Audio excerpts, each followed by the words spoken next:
That's American capitalism. Well done. Yeah, exactly. But then by going through the SEC, the nice point that Matt Levine made from Bloomberg was he was like, Facebook claims that it's actually putting people before profit in lots of different ways. And so actually there's shareholder enforcement that you can do to get them with this, because they're saying, oh no, we're ESG friendly. We're really good.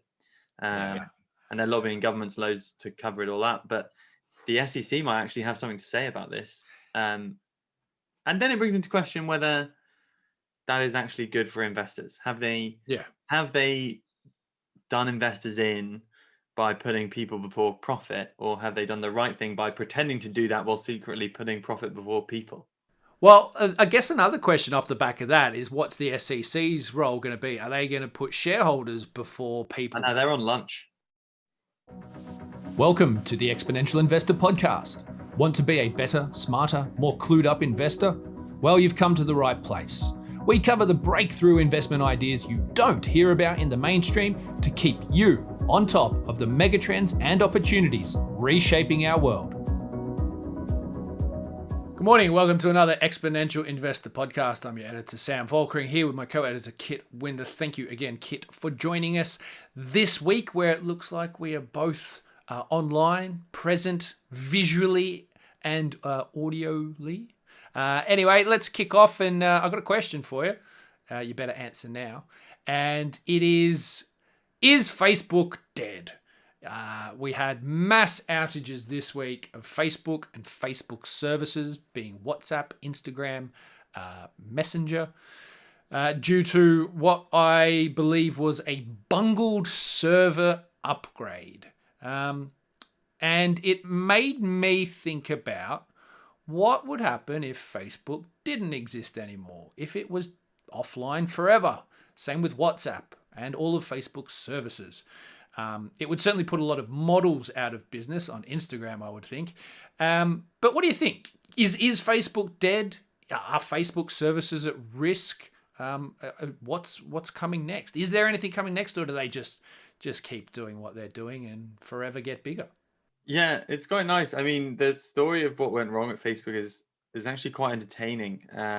In that they were they made some sort of server error which shut them out of their own servers, but it turns out that they clearly run every sort of messaging and security protocol through Facebook, and so they locked themselves out essentially, and all of the keys were on every different aspect of Facebook. I know it's quite complicated to explain. I don't fully understand it, but like, they had no recourse outside of their own systems and locked themselves out of their own systems. And it's amazing. It took them 6 hours. I mean, it's in the modern world, it's kind of extraordinary. And yeah, I mean, it's sort of one thing. I mean, I wouldn't have noticed if just Facebook was out. They own Instagram and WhatsApp, so that's a pretty big deal.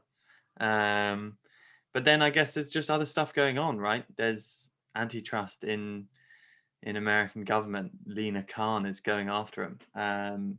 China's cracking down on tech companies.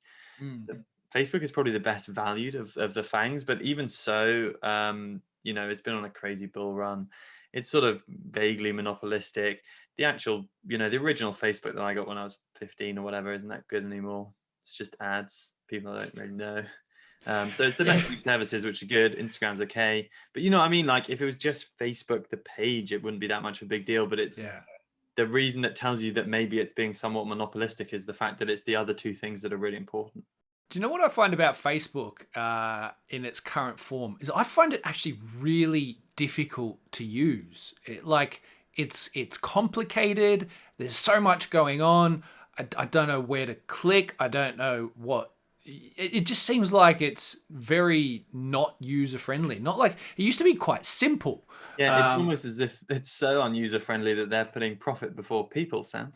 I know. I mean, I tell you what, you didn't need a whistleblower to tell any of us about that. Yeah, but you did with the 10,000 pages of documents that can go to the SEC. And also, by the way, I thought it was like, that's what your point was. Everyone knows that they were putting profit before people. Yeah. And that's like, but that's like how every company is supposed to operate. That's American capitalism. Well done. Yeah, exactly. But then by going through the SEC, the nice point that Matt Levine made from Bloomberg was he was like, Facebook claims that it's actually putting people before profit in lots of different ways. And so actually there's shareholder enforcement that you can do to get them with this, because they're saying, oh no, we're ESG friendly, we're really good. And they're lobbying governments loads to cover it all up. But the SEC might actually have something to say about this. And then it brings into question whether that is actually good for investors. Have they done investors in by putting people before profit, or have they done the right thing by pretending to do that while secretly putting profit before people? Well, I guess another question off the back of that is, what's the SEC's role going to be? Are they going to put shareholders before people? I know, they're on lunch. They're busy. Well, I think ultimately what you've described is capitalism down to a T, which there's nothing wrong with that.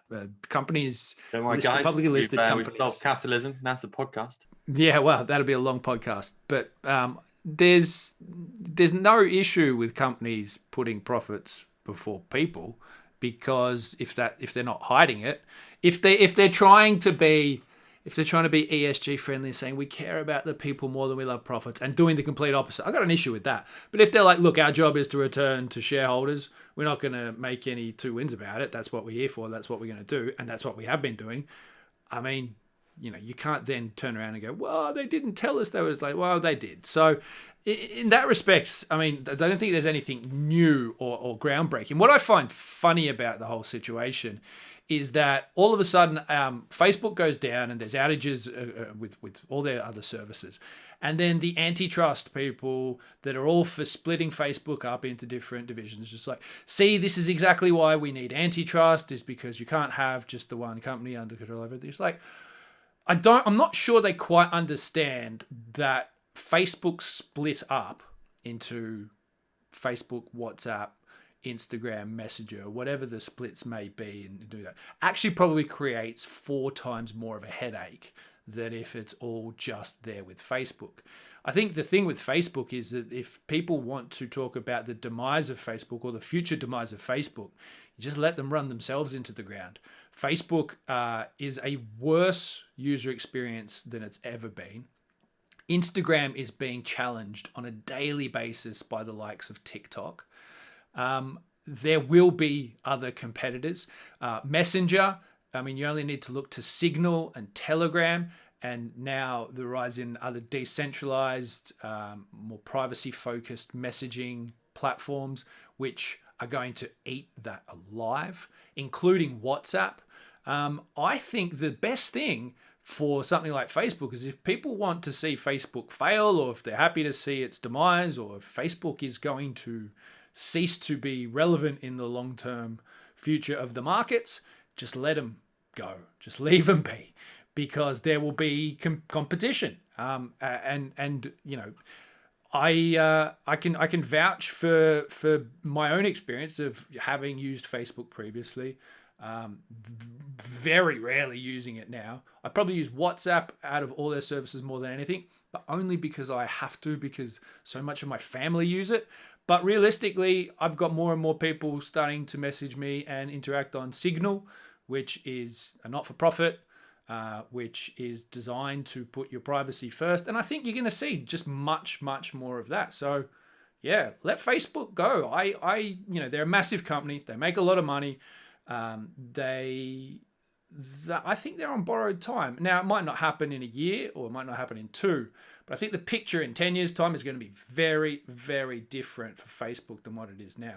Yeah, I mean, that's the classic thing, right? Is companies that were disruptors and they were exciting, they were doing cool new things, they get big, and then essentially what they do is try and entrench their position by raising the barriers to entry. So I've got this new theory at the moment that if you wanted to find out what the worst thing for society is at any given time, you should see who's paying the most to lobby the American government. So like in the 70s, it's tobacco companies, and then the 80s, it's oil companies, and then whatever. In the noughties, probably banks. But, you sort of figure out who, if you've got a lot to cover up, you've got a lot of work to do in Washington.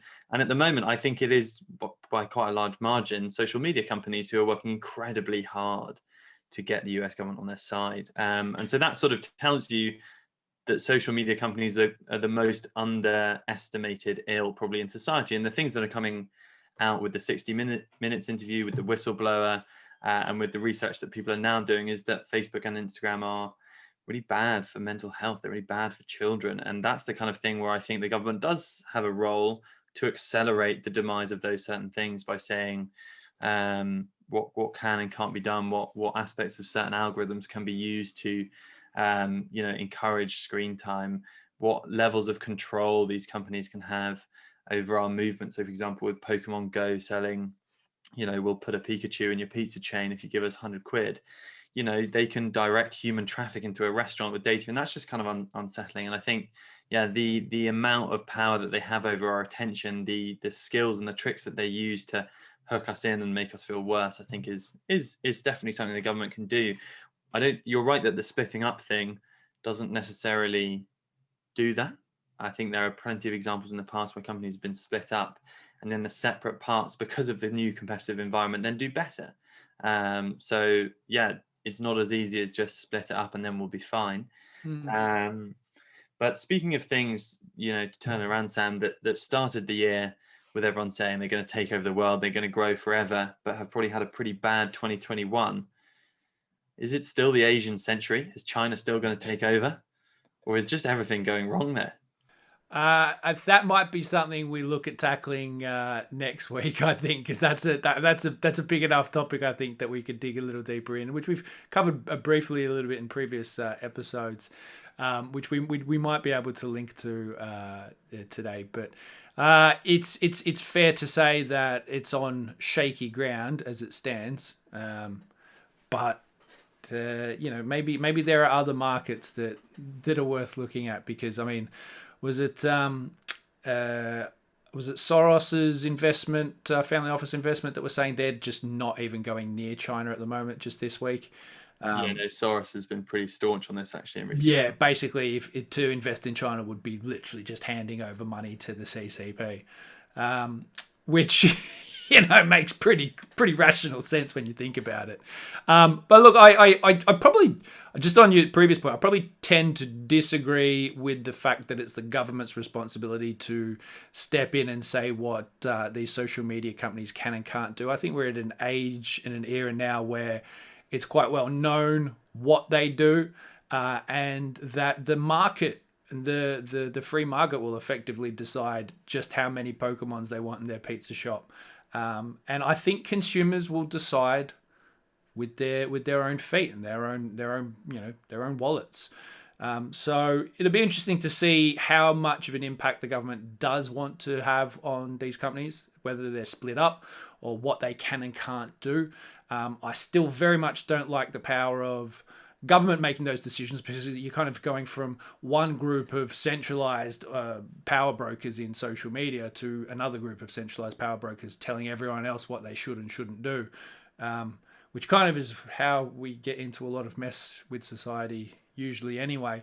I don't know. I would just comment on that. The things that a government can do, especially in this, relate to like a time horizon. So when you say that consumers in the market will decide, taking the example of oil covering up the impacts of climate change, like it's taken 50 years and we're basically too late.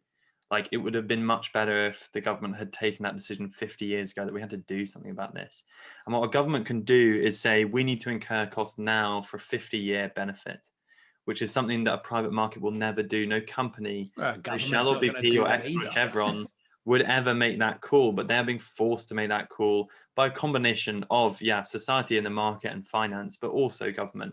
And I think they can step in and adjust the time horizon of society away from, we need a bit of gas right now, to actually we need to save the planet over the next 3 decades.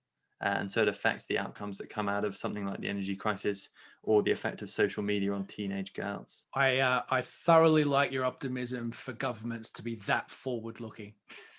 Yeah, it doesn't happen often, right? But there is a role there, and I think there should be a role there. I think there's something is another debatable topic. I suppose the thing I've just been looking at lately is just so many examples of companies getting so big that they can sort of subvert the public good to their own interest and profit, and that sort of Friedmanistic American capitalism, chasing profit above all else, putting profit above society, is something that I think is changing and needs to change. But the argument that the free market will reign is why the game of Monopoly was created, right? To show that all the money accrues to one person, and that one person just extracts rent from everybody.